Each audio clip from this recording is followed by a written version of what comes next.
Marshall and Sagar here. Welcome back to the Realignment.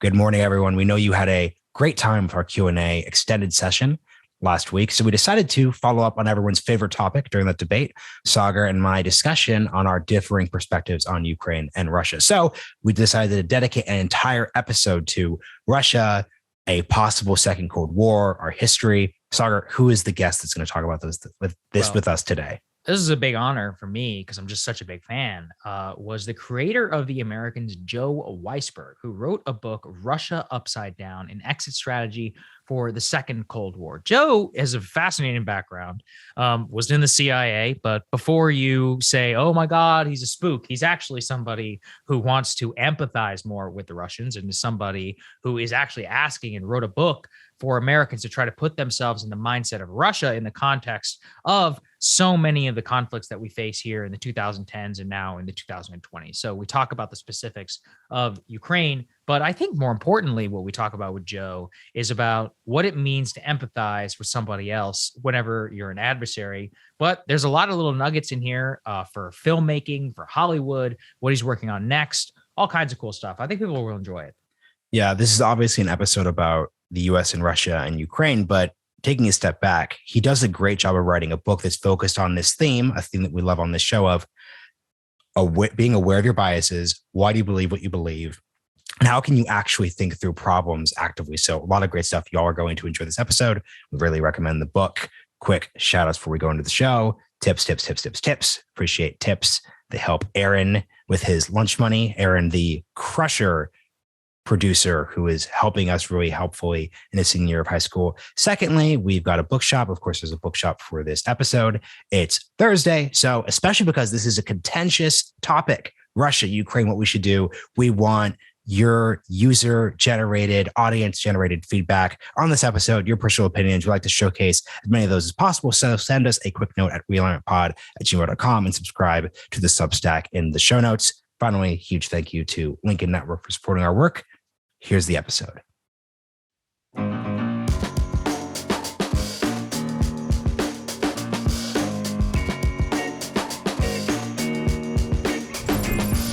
Joe Weisberg, welcome to the Realignment. Thank you so much. Great to be here. It's good to see you, Joe. Thank you. There's a million things we're going to cover, but let's just cover and start with the most obvious news-related matter. Ukraine seems to be in a real standstill. There's lots of hot and heavy words exchanged between the Biden administration and Russia.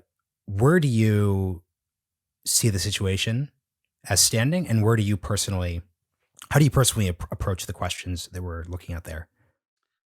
I've been thinking about this really constantly because I wrote a whole book about trying to kind of think differently about our conflict with Russia and the new Cold War. It seemed like we had slid into, and now this is almost like a test case, even for me. Can I sort of keep my brain from falling into all the usual zones of we have to be tough, we can't be seen to be weak, we have to watch out for appeasing them? Can I resist all that when actually when a war might break out any second? So it's really been very much on my mind, and I'm glad to have the opportunity to talk about it a little bit. I think what I've been focusing on for a while is that when we get into this kind of conflict, obviously we retreat to our corners and think about how right we are and how wrong the other guys are. And if you read the press or the newspapers or watch TV, you can see that pretty clearly happening. Although I don't follow it very closely, I'm fairly confident the same thing is happening in the Russian media. And so to pull back from that and say, is it possible to actually have some understanding of what they're saying? To not just paint Putin and the Russians as just aggressors, as just people who want to get back the Soviet empire, but rather that they have a valid point when they say very clearly, hey, you guys keep moving NATO towards us. We're getting, more and more feeling encircled and feeling like we're not safe. And instead of dismissing that, or instead of jumping up and saying, well, every country has a right to its own sovereignty, which is true, by the way, but instead of just saying that, to say, hey, I think the United States would feel exactly the same way in the same position. And so I can actually understand that. That's where I think I'd like to sort of move the conversation towards, or at least in my own head, where I try to focus. This is good. I'm glad you started off that way. So here's the immediate question. and this isn't a cheap shot, so I hope you take it as such. How do we differentiate between good faith empathy and just bad faith empathy, in the sense that you just gave a good articulation of a fair steelman perspective on how a Russian could look at the situation? NATO expansion, encirclement, all these different issues. During the pre-World War II era, Nazis, all sorts of bad actors, the Italians, Mussolini, would also make arguments that we now know were obviously uttered in bad faith. So when we're cycling through these decision points, how do you suggest we differentiate between good faith fear and bad faith fear?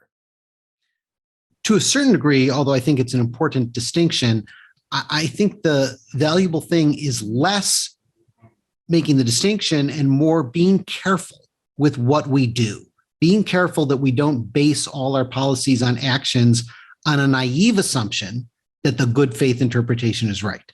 My guess is a lot of times in reality, and we can talk more if you want about the analogy with World War II. I don't think it's a fully appropriate analogy here, although it is the one, everybody's using. But my guess is this is a better example of a situation where it really isn't one or the other. It really isn't that everybody there in Russia in power is just thinking, boy, if they could only understand our legitimate concerns. And it's also not one where everyone in power is saying, if we just put that BS out there, we can trick them while we plan secretly to get whatever we want. My guess is it is a complete hodgepodge, with those being the two ends of the spectrum, and all kinds of people, or maybe everybody, not exactly in the middle, but having pieces of all of it. That's how complex these things are. So I would say we have to not be naive. We have to not assume that empathy and understanding solves the problem, but it's a good place to start. And then we're careful with what we do. We don't, for example, just, put ourselves in a position where we could be hurt, where we could be attacked, and we make policy changes or compromises that are reversible. I think that's one of the really big things. Joe, can you give the audience, you wrote a whole book about this, give the audience a little preview in how you arrived to this? Obviously, with your background, you wrote an entire show, hundreds of hours of scripted television, trying to put your mind into an adversary. We'll just use that word without judgment necessarily. How exactly did you arrive to this point where you found empathy to be an important tool to then extrapolate to general American foreign policy? As you point out, it's a very long story. It took a whole book. So if I'm being honest, it's a podcast, I don't have. So you got plenty of time.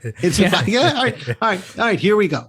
When I first went into therapy in my late 20s, no, that's to some degree. I do start out there because when I went into therapy, I started in order to sort of get by emotionally and deal with stuff I was facing in my personal life.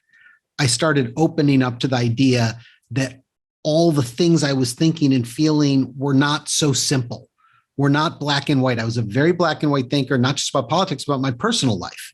And that you can't get very far that way. So in therapy, I started really opening up to nuance and seeing how nuanced my feelings were, how nuanced my relationships were, how nuanced the emotional world was. And then it was not that hard to kind of transfer that to politics, because in politics, I just thought the Soviet Union was the evil empire. We were the good guys. Essentially, I don't know if I would have said everything about them was bad. I probably wouldn't have said everything about us was good, but the things about us that were bad were sort of okay because we had good hearts and good goals. So I really saw it in such binary terms, and my brain started working in a different way. And then a lot of different things happened. One was, in terms of applying it to politics, that I read this book that really had a big impact on me by a former KGB officer named Viktor Cherkashin. And the Soviet Union had fallen a couple of years earlier, and now former KGB officers wrote books, which wasn't something that would have happened during the Soviet era. And as I read about his life and his career and his friends in the KGB, the overriding thought I had was that they sounded like me and my friends at the CIA. And I had this view of KGB officers as such awful people, as so unrelatable.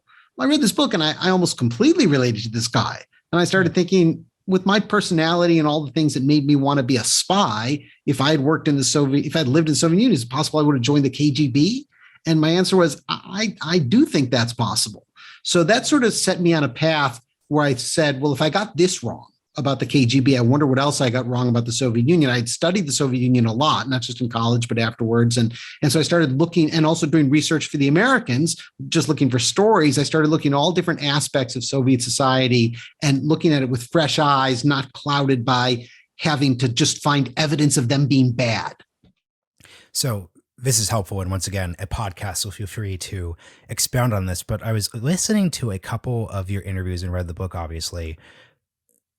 Help us understand what I would probably say are the four different Soviet unions. So there's the initial Soviet Union, where many figures on the political left are they're very excited. This is the new future. There are the 5-year plans. It's the 1920s and 1930s. So there's a lot of skepticism of the Western model. There's that version. Attached to that version was obviously the purges and the Holodomor and all of the terrible Stalinism.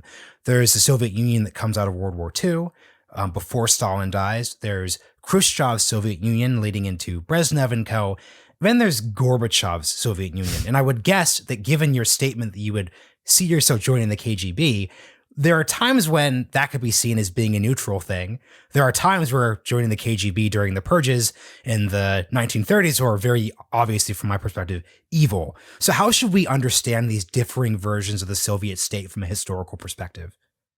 Thanks for asking that, because I sometimes get so sort of wrapped up in some of the things I'm saying that I forget to make the distinction, which is really crucial and important, because, 2/3 of what I say about sort of understanding the Soviet Union more, being more sympathetic to it, not seeing it as an evil empire, I'm really talking about the post-Stalin era. Mm-hmm. And certainly when I say that I could have joined the KGB, maybe I'm talking about the post-Stalin era. Now, the Stalin era was, as you say, horrible famines, horrible purges, incredible political persecution, millions of people imprisoned, killed, the worst. If you want to use the word evil, that's not a bad place to put it. So I don't have as much of an objection there. It is still more complicated than I had viewed it. Like when I started to study it more and learn about it more and kind of learned what people's lives were like, even in the Stalin era, the ones who were not going to jail or being executed, there was still sort of life going on in a way that was really interesting. Sheila Fitzpatrick is a historian who writes in really interesting ways about this. But the most interesting thing for me is to try to understand how so many people today in Russia still like Stalin. I mean, the polls show that something like 50% still have various ways in which they like and appreciate Stalin. And I spent that was one of the hardest. I thought, how could I ever understand that? That is like almost like Hitler. It's almost as close as you get to evil. If half of Russians have positive feelings about Stalin, are they crazy? Are they evil? What's wrong with them? And I had to really dig deep there to get a sense of what it was. And I think that what it was that we tend, and certainly I tend, to say if you have someone like Stalin, how could you ever look at anything positive about that? But that's not how a lot of people feel in Russia. A lot of people in Russia feel he did these horrible things and they don't deny them. Putin's an interesting example. Putin doesn't deny the horrible things Stalin did, but they also see that he was the primary force that industrialized the country, that built the country up, that brought a huge number of peasants out of extreme poverty and sent them to college. And you think about that. You think about you grew up, almost barely able to eat, farming, and then your parents or grandparents got brought into the city and sent to a college. And pretty soon you had a job working for the government where you had a much more comfortable life. Would you support that guy to some degree, no matter what he did? I think for me, I like to think the answer would be probably not. But I do sort of understand that there are a lot of people who feel differently about it, that their lives were so miserable and got so much better that they have some level of support for him.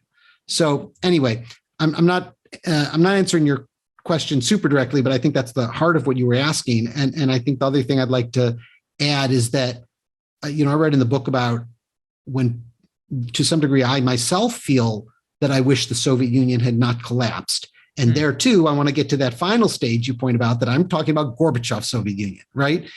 If Stalin's Soviet Union had still been here and collapsed, that'd be good by me. But Gorbachev was really trying to take the country in such a humane and decent direction. And by all accounts, he was such a essentially really good person. He was and wanted the best for his people, and did, he had in many ways shared a lot of our political values. So I think about where could the country have gone if it had kept on the course he had it on. And I think that might have been good. So here's a question, Joe. Where did it all go wrong?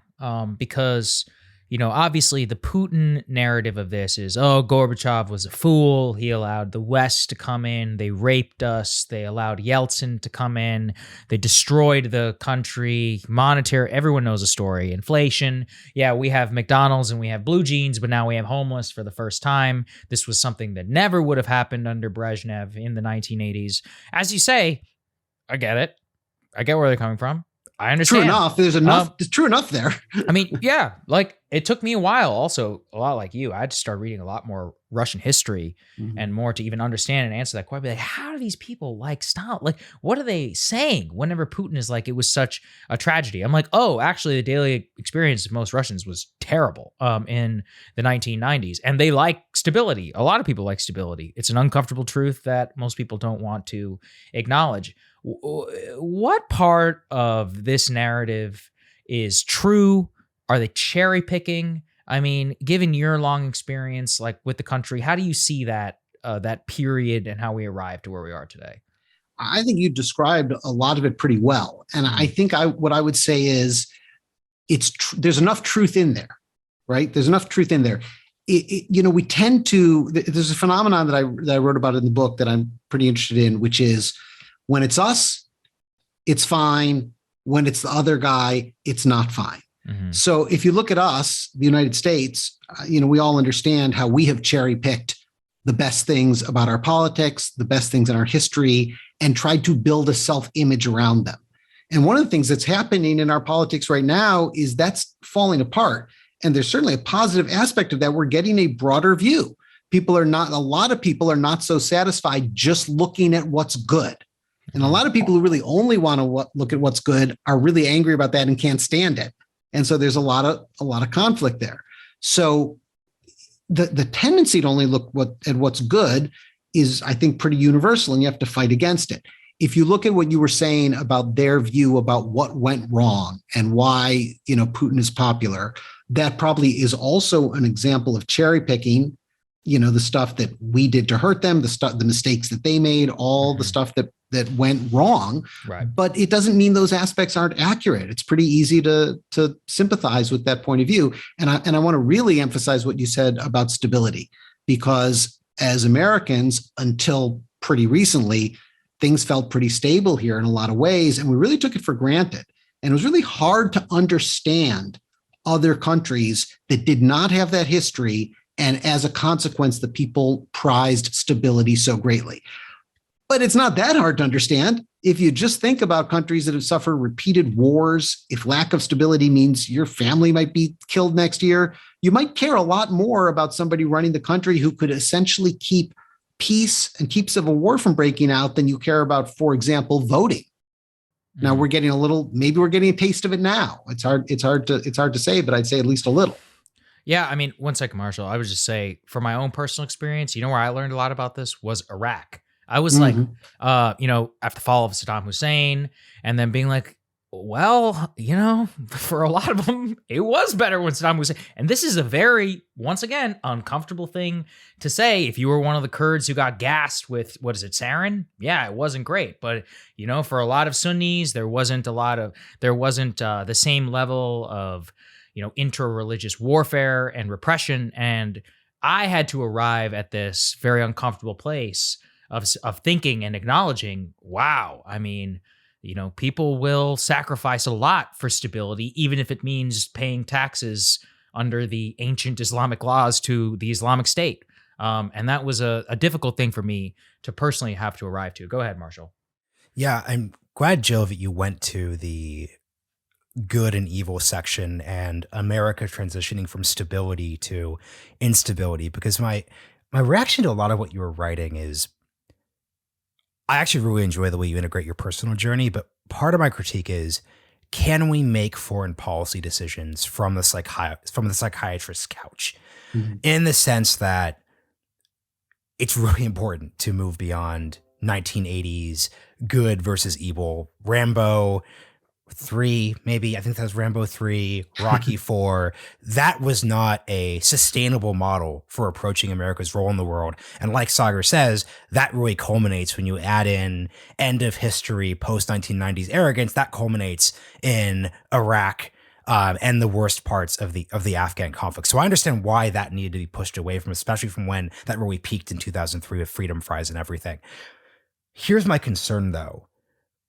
It's one thing to debate good versus evil. Are we virtuous? Are we city on the hill? When things are stable, it's another thing to try to give that nuance when things are unstable. So what I basically mean by this is, it feels like we're just missing something.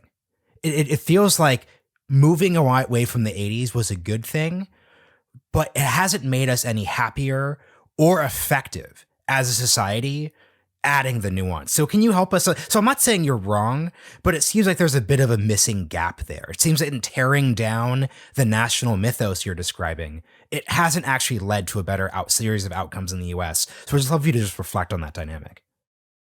I think that's well said. I really share your concern. When it's funny when you say, can we run foreign policy from a psychiatrist's couch? I think that's a funny and smart way to put it. And I don't know the answer. I'm not here saying I'm sure we could. I'm more sort of saying that if we took it sort of in this direction, that more people tried to look harder at where their own individual politics were coming from. I'm sure we can all agree that's good for the psychiatrist's couch, right? That's not gonna do any damage, right? So if we can all sort of take a look, and I'm not by any means the first person to make this point, but come to understand that our politics is, really coming from our emotions and our feelings. It's not a set of facts. We have these feelings, and then we sort of pick the facts to match them up. And then we tend to get devoted to those, and they become beliefs, and we're sure they're right.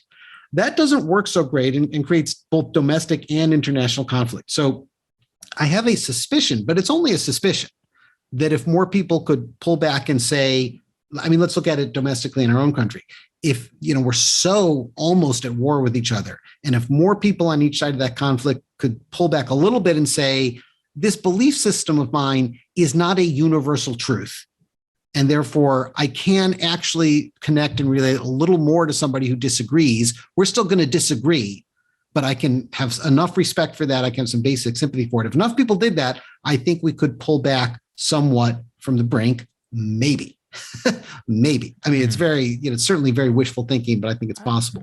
On the international stage, it's interesting because I feel like if you look at the sort of political consensus about Russia, right, it's really not a Democrat, Republican, or conservative liberal issue, and never has been really.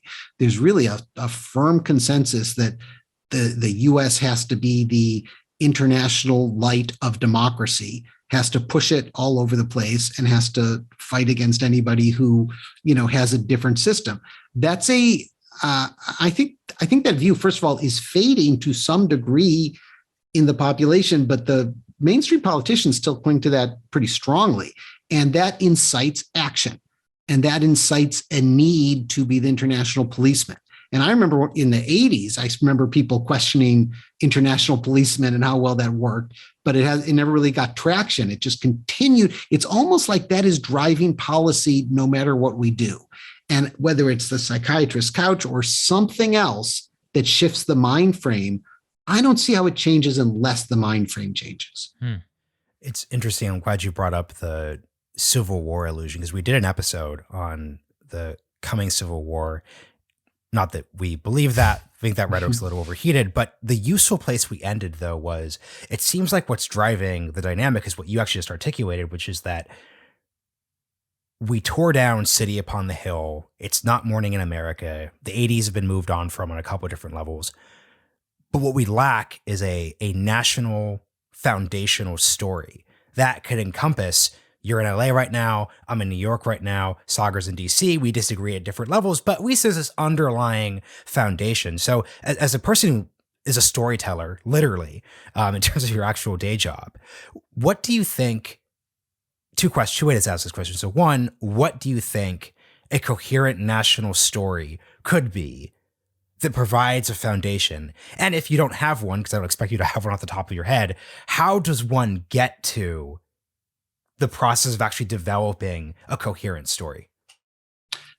I want to first say that, just tie it in, that such a huge part of that story was that we were fighting the communists. Mm-hmm. And, there was a battle between good and evil with the Soviet Union, and then the Soviet Union went away. And we lost that national myth, and Russia lost it too, right? They had the flip side of it that was an important part of what sustained them. And so in the same way that people talk about how Putin has come into this vacuum without a national myth and story there, and some people say, well, he's trying to use the Orthodox Church in Russia to fill some part of that void, and that may be true. How conscious or how much part of the void that is, I don't know. But it comes from probably an understanding that people need something like that. And so here, it doesn't seem like a coincidence that our national myth started falling apart with the end of the Cold War. It seems causal, right? And I don't really know how to build up a new one or how to fill it. In a way, I think what I kind of push in the book is the idea that we almost try to expand our kind of national consciousness a bit to accept more nuance and look at things in a more complex, nuanced way, and let that be satisfying. But if you ask me realistically, do I think enough of a population as huge as this one going to move in that direction for that to essentially fill those needs? I think not.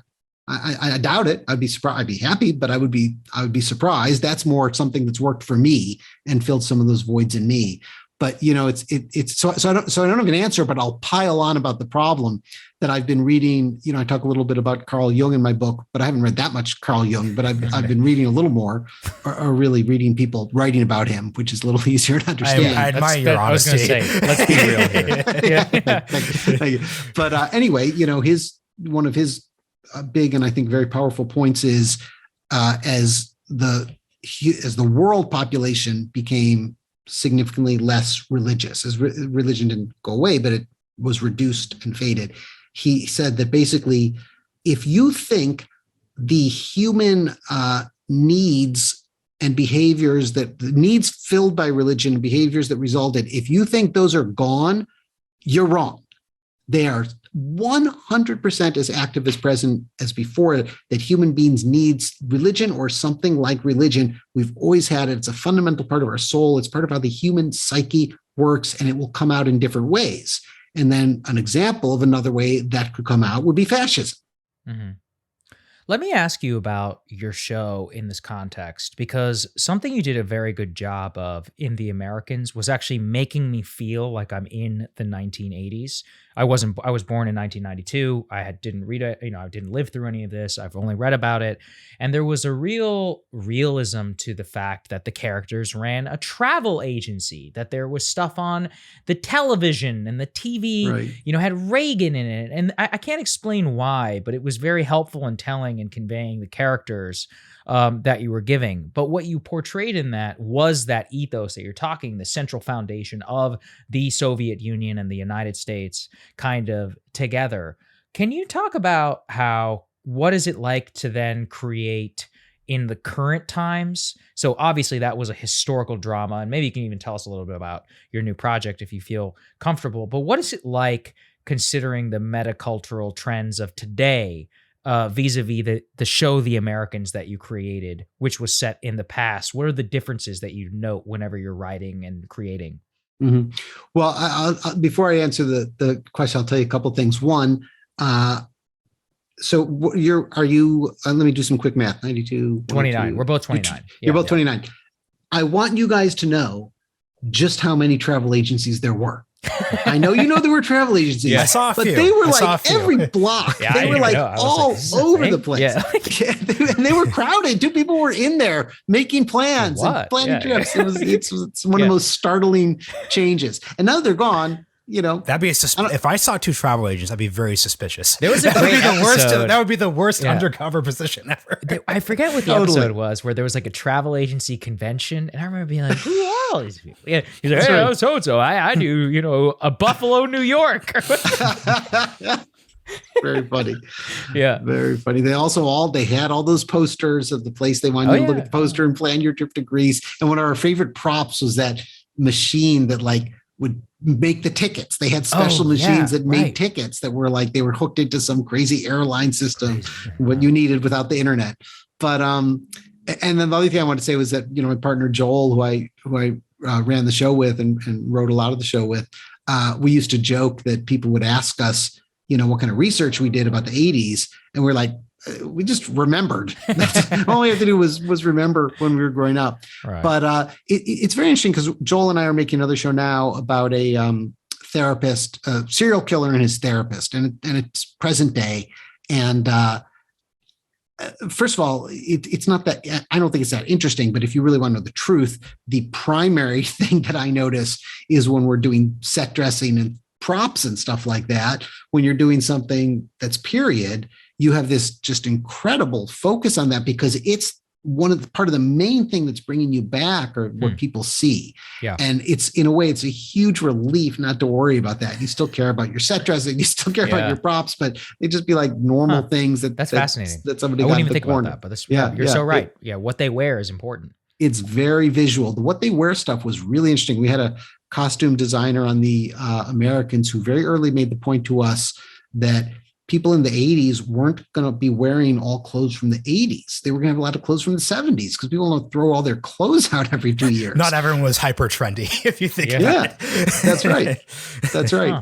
So that had a lot of influence on us too. And it's in a way that, first of all, I love making a period show. It's a huge pain in the ass. And so, but the other thing, the cars were so cool though. I'm sorry to interrupt you. I love the show so much. So it's like, I always think about the cars and I love the chases and the side by sides. Like, man, you put me right there, even though I live in DC and I know, mostly wasn't shot here, but no, I'm obsessed with the cars. I love the cars. Cars back then, as I'm sure we can all agree, were much better looking than cars now. They weren't so worried about gas mileage and things. So it was all design all the way. But making a TV show, you get all those cars from a company whose job is supplying prop cars to TV shows and movies. And the ones from the 70s are old and they don't run. And I mean, some of them do, but they don't run well. So the most important thing when you're shooting a show is to keep moving. Because time is really money and it costs a lot of money. And if you, for example, get shut down or have to stop for an hour, that's a huge deal. Union. So everything. So cars that are constantly breaking down are not good. Not good. So those cars were like our friends and our enemies. Yeah. But anyway, your question is making me wonder something I didn't think about, because the show we're doing now, it's really almost all inside. And I wonder, in a way, if our way of hiding, like our way of sort of we're so traumatized by having to because when you're outside, it's even worse because people aren't driving those cars. Mm-hmm. So you have to block off the whole street and just have your cars there. And if a minivan drives by in the corner in your shot, you can't use the shot, or you have to use special effects to give it a minivan because they didn't have minivans. But in terms of the larger question you're asking about kind of sensibility. Yeah. It's very funny. I think this show, we could have made it something that took place in the 80s. It's just like a coincidence, but it's not a show that's tied into Americans was so tied into politics and history. And I used to think how much history helped us because it helped us get stories. And this takes place now, but it could almost, and you'll know it takes place now, but the themes and ideas about violence and therapy and connection between people could be almost any time. I want to spend a ton of it more on the Hollywood side of this because it's interesting. I'm really interested in the aspect of you that's telling stories, if that's coming through. And what I'm thinking about is we just did an episode that's coming out next week of Eric Schwartzel of the Wall Street Journal on Hollywood, China, all those different topics. And he was just discussing how Hollywood responded to World War II. So, for example, you have Mark Harris's book, and the Netflix series Five Came Back, about how Frank Capra and other directors were deeply engaged in that struggle. And then we didn't talk about the Cold War. This really ended with him pointing out that, let's just say, the Pentagon did not get as much cooperation from Hollywood when it came to the war on terror for a couple different reasons. It's hard to have a compelling Iraq war movie that's positive. But could you just talk to us as a creative about the role that Hollywood depictions of the Cold War, how they evolved, how they went? Because as I'm thinking about it, you've got John Wayne in the, 40s, obviously, but then you have, Dr. Strangelove, you have Failsafe, and then you go to the Deer Hunter, and there's all the Vietnam pessimism, but then all of a sudden it's the 80s, and then Rambo's there, and, Rocky's, beating Ivan Drago and all those stuff. There's this huge pendulum swing. So I'd love for you to just talk about how you interpret that as when it came to depicting the Cold War, and how you think moving forward Hollywood will tell stories in morally ambiguous, or at a minimum complicated situations. It's fundamental to it. So what I do every day is think about that stuff and think about how to tell stories and what they mean. And it's interesting what you're saying about the shift from some of those more nuanced movies that you mentioned. They come and go in a way. You mentioned The Deer Hunter. I usually cite that as my favorite movie of all time. And I was pretty young. I saw that when it came out. I think I was 12 or something like that when they came out. I was really young to see something so kind of violent and upsetting. It really had an impact on me. But I to this day think of it as such an extraordinary movie. And it's funny in a way that the same system will produce that and will produce, Red Dawn, and by the way, I liked Red Dawn. Your generational version was better than ours. In case anyone had the trauma of watching the 2012 reboot, as I did. No, ours was better, but not a work of genius. But it tapped it, as Hollywood is so good at. It tapped into some almost primordial desire, and I wrote about this in the book, that I saw that movie, and although I wasn't exactly conscious of it, I wanted to drop out of high school and join a rebellion against the communists. That's 100% what I wanted to do at 15. And the whole Hollywood system essentially knew that and made that movie for the millions of me's all around the country that just wanted to fight for a cause because we were young and because America was good and the other side was bad. But that same exact system also made The Day After, at pretty close to the same time, which was again using kind of incredible, particularly visual and storytelling imagination to realize, not literally realize, but to do a kind of actualization of this unimaginable thing, nuclear war. It was unimaginable. We all thought about it. We were scared of it. We essentially knew what it would mean. But to put it on film, so that you see it, it enters people in a completely different way. So I'm not really, I'm on balance mostly kind of impressed by it, by the ability to hit all these different notes. And I feel like, to the degree that things like the Rocky and Ivan Drago and the Red Dawn, to the degree that those are kind of playing into some cultural oversimplification that, as I write about, I think is harmful.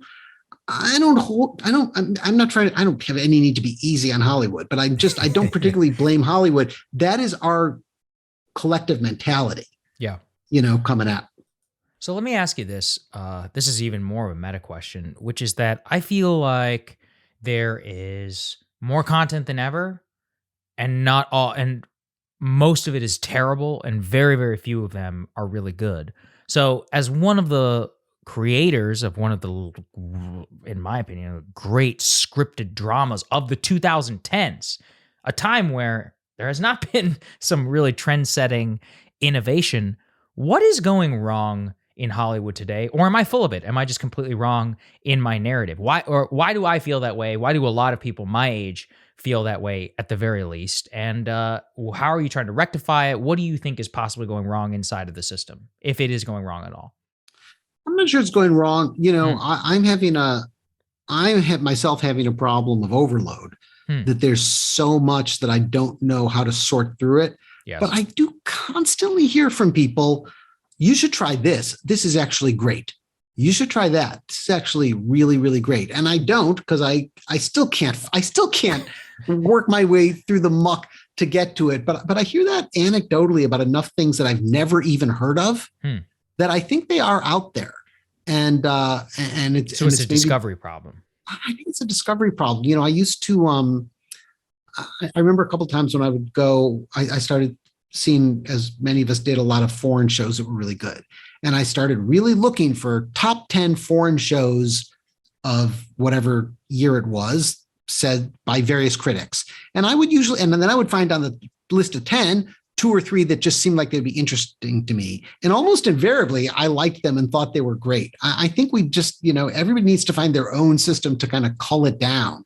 And then, and if there's a lot of stuff that isn't, great or isn't to your liking, I'm not sure. All that's really doing is employing people like me. So I'm happy. I don't mean that I'm making bad stuff, but there's a lot of work for people in Hollywood because all this stuff is getting made. So from the inside, I tend to view that as a net positive.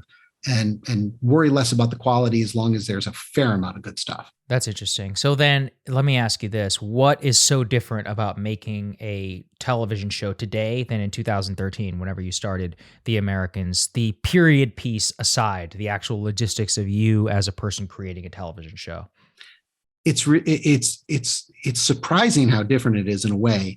Although obviously there are a lot of similarities. My partner Joel and I work at FX. We have a deal with FX, and that's a place that is really searches for high quality stuff and really pushes you in that direction and helps you achieve that. So that's all the same. I would say the difference is that because there's this kind of arms race going on between all these different platforms, when we were first making our show, just almost all shows were made much significantly less expensively. Because there were tight budgets and people were struggling to, I don't know if they were struggling to turn a profit, but there was a limited number of stuff made. And now there's so much getting made everywhere and so much competition, and networks are spending a lot more on shows because they want to have the best looking, glossiest, best looking thing. And so in a way, there's less pressure in a way. Other than that, I think there's when we made The Americans, we certainly felt there was a lot of competition. It would be hard to get people to watch it. And it was, we to a certain degree broke through, but we never had really high ratings, but we did get known pretty well. Just as you were just saying, that has now gotten exponentially more difficult, like for a show to break through and for people to even hear about it. Mm-hmm. So that part's tough. Let's talk again after our new show is on, and I'll tell you if anybody watched it. Yeah, no, more than welcome back. Yeah, I have to do the least subtle pivot in the history of this entire podcast. Back to the topic of Russia in our last 15 minutes. Yeah. Look, this episode, the reason why we initially reached out is I was very interested at a meta level, like Sagar said, at your question of how do you off ramp from a Cold War. So I think a useful place to start is I'm not quite sure we're in a second Cold War with Russia. I think we're in a Cold War with China, but it's unclear we're in a second Cold War with Russia. So given that that's what you literally believe we're in, can you establish what the difference in inception, in reality, what are the differences between the first Cold War between US and Russia? Like, when did it start? And then the second one, when did that one start? And why do you believe it is so? I'm going to start with a slightly disappointing response, which is, I'm not sure it's a second Cold War. Maybe it is, maybe it isn't. And in a way, I think sort of what we call it isn't necessarily even that important. Calling it a second Cold War is a good way to get people to pay attention to it. And it also highlights something important, which is that it's dangerous. But the primary thing I would say is that I believe we're in a new, refreshed conflict with Russia that is quite dangerous and that reminds me a lot of the initial conflict. It obviously has some major differences that are really worth thinking about. The first Cold War was on so many levels an ideological conflict between, capitalism, democracy as we defined it, and communism and the type of interesting autocracy, totalitarianism, whatever you want to call it, that they had over there. These were really different worldviews. And if we're now both capitalist countries, and we had one of our big complaints about them was that they were repressed religious people. If there were now both countries with a lot of accepted religion at our base, and the remaining differences are more that the political system is organized somewhat differently. What is the conflict about exactly? It was much easier to understand that conflict because it cut to the roots of how we all saw ourselves, the story we told ourselves about who we are. I can't entirely figure out why we are or need to be in the conflict we're in today. And I think that gets to your other question about, when how these conflicts started. It can be very hard to put an opening date on the Cold War, but because the US and Russia were in conflict immediately after the Russian Revolution, when the US actually sent troops, they didn't actually engage in any battle, but we were against this and felt strongly that this was a bad direction and communism was dangerous to the world. But generally people date the Cold War from, more from after World War II, when, the victorious Soviets and the victorious Allies kind of met in the middle and divided up Europe and started, struggling over who was gonna really prevail in both in Europe and theoretically. And it had different times when it heated up and different times when it got a little less hot. And then the Soviet Union was, not exactly overnight. I don't think that's accurate, but to everyone's surprise, pretty quickly was gone. Right. And then it's hard to date if it's a second Cold War, it's hard to date when it started. But if we just say, when did the conflict with Russia ramp up again? I think it's really very fundamental to think about that, because what Yeltsin was in power in the 90s and then Putin came to power. And it looks to me like when he came to power, he had some real openness to the West and to getting along with the West. And there are different reasons to think this. One is that he just didn't talk or use the kind of anti-Western rhetoric he uses today. Two is that he seemed to want to have trade with the West in the way that you only get when you're getting along pretty well.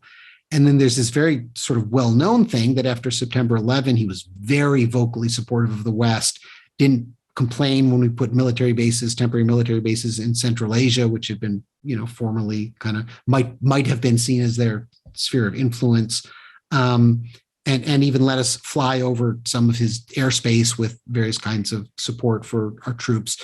So what that looks like to me is it might have gone in that direction. Mm-hmm. And then I start thinking, so what are some of the things that happen next? And some of the things that happen next are what they are now talking about constantly, which is we started expanding NATO in their direction. This is a defense alliance which was formed to fight Moscow, but really it's formed to fight the Soviet Union, which is gone. We keep the defense alliance and we start taking in not just former members of the Warsaw Pact, but former Soviet republics. That strikes me not just as something that I can understand them seeing as aggressive. I see that as aggressive. I think that's actually aggressive. And you could sort of track Putin's attitude and speeches and what he said and how he felt about the West. You could just see it deteriorating bit by bit. And then people, a lot of people point to the war in Iraq and say that was something that sort of may have pushed him over the edge as seeing the U.S. as a dangerous force in the world. And we could go on and talk about many, many other factors. But it deteriorated in the 2010s, probably got significantly worse in the middle of that decade. And here we are. Mm-hmm. I think my initial thing, the thing that's interesting for me, and I'm curious what you think about this, is it seems to me a central cause of this second conflict is frankly just Vladimir Putin. I think if Dmitry Medvedev was still president of Russia, we would have a different relationship between the two countries. Obama, specifically writes about this in his book. This is very clearly remarked upon. The period when Putin was out of office for a bit, you have treaties like the New START Treaty, which was about limiting nuclear. I think it was like nuclear weapons and missiles, different policies like that. I think this is what gets at my concern with what you're saying, not like at a analytical level, but just like what's complicated for me, which is I'm afraid that too often you are conflating Vladimir Putin with Russia. So I don't think Russia is evil. I don't think the US is necessarily aligned against Russia. I think the US is aligned against Vladimir Putin. I think Putin specifically has ambitions and desires. And it's easy to cliche these, but it is true. Once again, this is a person whose mind was frozen, it appears, with the greatness of the Soviet Union during that pre-'80s period. And you would critique something, and I'm kind of ranting here a bit, but this was the part of the book I really loved, like your idea of interrogating where we come from and how that shapes our beliefs about the world. So I can be honest and say, my beliefs are, I guess you could say I'm obsessed almost with capturing the spirit of what I felt like the 1990s were like, which is there is broad peace. There is broad, obviously there's the Balkans and there's Somalia, but Desert Storm, but there's broad peace. There's broad consensus. We're moving in one direction. So maybe I am too captured by that, but it feels like Putin is captured by the 80s. So I guess that's just the question to you, which is how much of this is really about Putin? Is my Medvedev comparison incorrect? How do you think about that? Certainly things would be different if Medvedev were president. But I would probably say it's not just a trick of fate or coincidence that he's not. And that Putin is probably, not only is Putin president for a reason, but a lot of that reason is that he is more representative of mainstream Russian views than Medvedev. Mm-hmm. And if you look at, Russian history, there have always been some Westernizers, some people closer to our point of view, some like Gorbachev, who were really interesting combinations of the two, and plenty like Putin, who were, had a very different point of view. And I think that, he's quite popular, as we know. He has approval ratings that would, blow away any American president. And not the fake dictator. This isn't Stalin was saying of his 99.7. He unironically probably has like what would you say, Joe? Like 65? I put him in there. It's often been around there. It seems to be a little lower lately, right. But if you think about high 50s, low mid 60s, and when he's low, Biden and Trump would kill for those numbers. Right. Yeah. Now, the last president to be that popular was Bill Clinton. Yeah, and also only for a little while. Mm-hmm. Putin, held numbers like that higher even for pretty long time. And people will say, and I don't think it's entirely invalid, well, he's got control of the state media, and so all people hear is positive Putin stuff, and so that helps inflate his numbers. And I don't dismiss that, but I do dismiss the idea that is the fundamental thing that accounts for it. I think the fundamental thing that accounts for it is what we were talking about earlier, that this is the Russian population is not, they're not thinking about democracy the way we do. That's not something they want. That's never been a value of theirs. The dissidents, who I thought were like the Soviet heroes, and I thought secretly represented everyone, but people couldn't say it or they'd go to jail. Well, that was just wrong. They weren't popular. Who are some examples of that?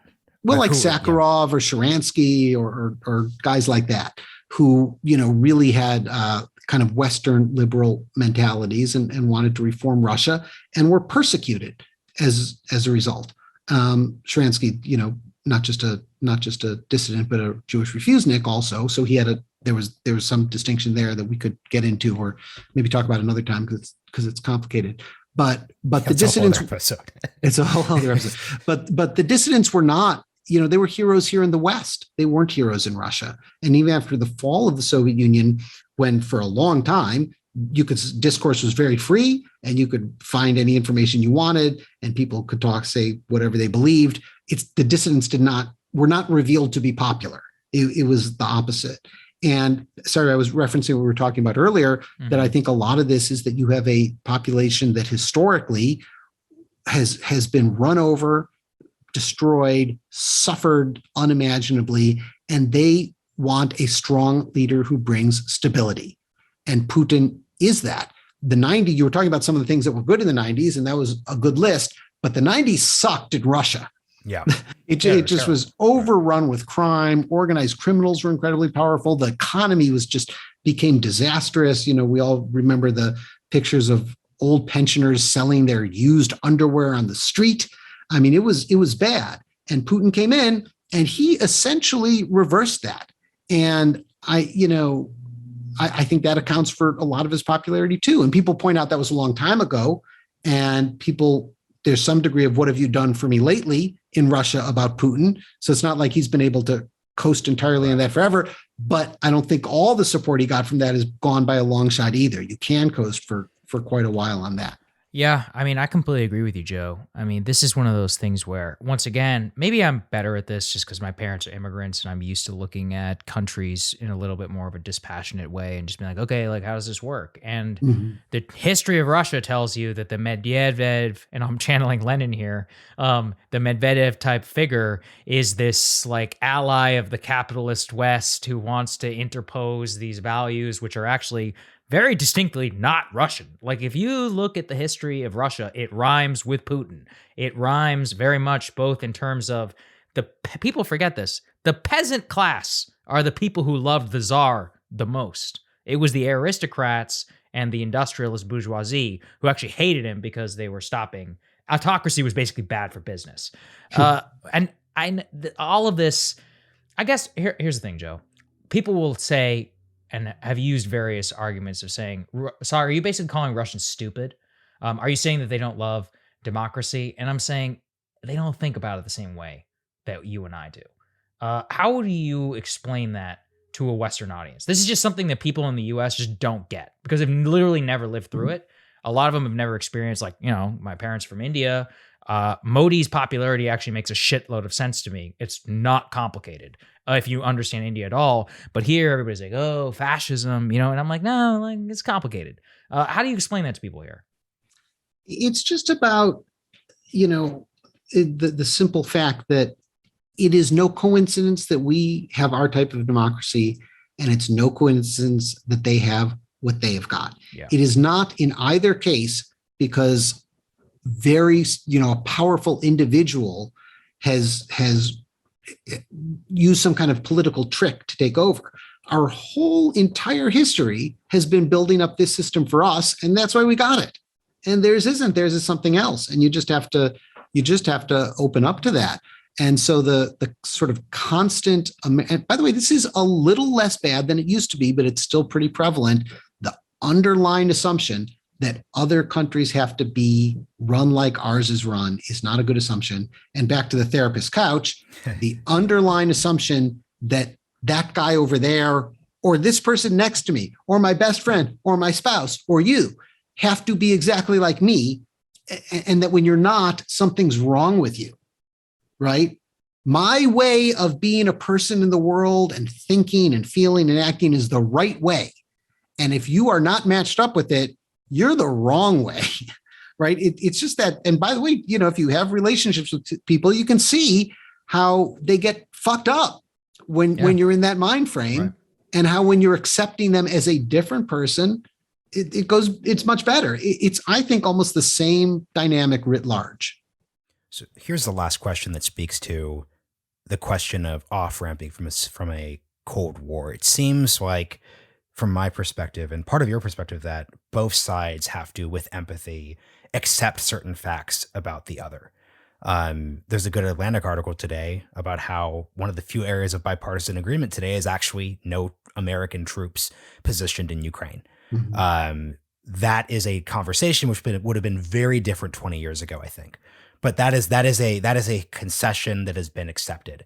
I don't think there is any world where anyone behind closed doors. It's different to say you won't say this publicly, but no one in the U.S. foreign policy establishment wants to admit Ukraine to NATO now. That's clearly over. What then? So these seem to be concessions that we have essentially made. What are concessions or acceptances or points of empathy that Putin and Russia need to accept about the status quo that could provide off-ramps? So if both sides have to meet somewhere, those are my examples of American concessions. I'm sure you could name some other ones too. What are American ones and what are Russian ones from your perspective to finish us out? I agree with you that those are American ones. And I think another connected and important American one would be publicly acknowledging it, because I don't think it's enough to just think it or feel it or have it behind closed doors. I think America has to be able to say to Russia, we do not have the goal of moving NATO further in your direction. And I think the concession Russia has to make is accepting that that's enough, that they don't need to get a legal document in writing saying NATO will not expand, because I don't think the West is going to do that. And so I think if they can settle for some version, if they can say, look, we also recognize that A, we have a sphere of influence, but B, sphere of influences aren't the greatest, most wonderful thing in politics. They're problematic and they deny other countries' sovereignty, and we don't like that either. So we're not going to promise not to invade Ukraine, but we don't want to, and we're not going to do it right now. And if you guys are able to say, we're not really planning on and don't particularly want to expand to Ukraine, then we're actually close enough to prevent a war and see what we can do next to improve the relationship. I'm concerned that the two sides are, we'll see, it could change literally any minute with war or agreement. But over the last few weeks, they've been sort of stuck on the idea from Russia that it has to be crystal clear promise, and the position from the United States that we could never do that. Well, okay, I think both sides could compromise on the extremity of that and end up in close to the same place. Here's what I'll say. I'll turn all my empathy around to Russia. You got to do the same thing. Nobody in this country has the appetite for a goddamn war in eastern Ukraine. Okay, so just look, it's not going to happen. Off the record, Anthony Blinken will be like, yeah, Putin, we're not fucking letting Ukraine into NATO. And same with Georgia. It's obviously yours, please just whatever. And that's it. Like, enough with this bullshit paranoia constantly. It's like, we're not going to do it. If we could just talk for real, like this way, a lot could be solved. I agree. All right, Joe, I don't have anything else for you, man. I've loved talking to you. Great. I love your show so much. If you guys haven't watched it, is it still on Amazon Prime? That's where I watch most of it. So there you go. I binged the whole thing on Amazon Prime. So anyway, really appreciate talking to you. I appreciate your art. I'm looking forward to your new show, and we should talk again soon because I enjoyed this. Thank you, guys. This is a real pleasure. I actually love this conversation. So thanks for having me on. Thank you. Thanks a lot.